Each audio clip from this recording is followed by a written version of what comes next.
നീ എന്താ അവിടെ പോയി നിൽക്കുന്നത്? ഞാനൊരു ജീപ്പിന്റെ ശബ്ദം കേട്ടു. അവരിതുവരെ പോയിട്ടില്ലെന്ന് തോന്നുന്നു.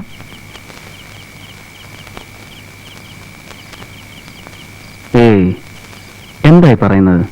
നിനക്കോരോന്ന് തോന്നുന്നതാ. അവിടെ ആരുമില്ല. ഇല്ല, അവര് പോവില്ല. അവരെന്നെയും കൊണ്ടേ പോവും. സമാധാനം തരില്ല, ഒരിക്കലും സമാധാനം തരില്ല.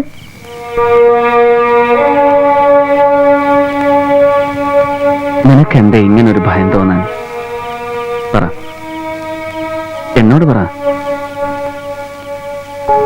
എന്റെ ഏട്ടന്മാർക്കും അച്ഛനും വല്ലാത്ത പകയാണ്. പകയാ? എന്തിന്? സ്വത്തുക്കളൊക്കെ അമ്മമ്മ എന്റെ പേർക്കാണ് എഴുതി വെച്ചത്. ഏതമ്മമ്മ?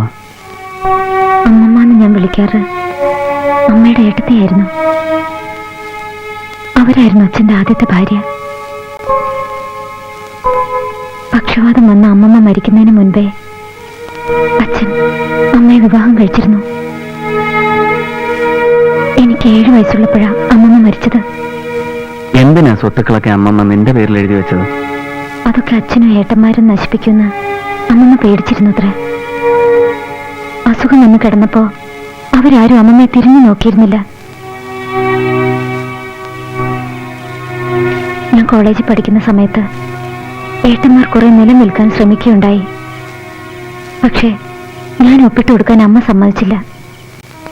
അതോടെ പക കൂടി.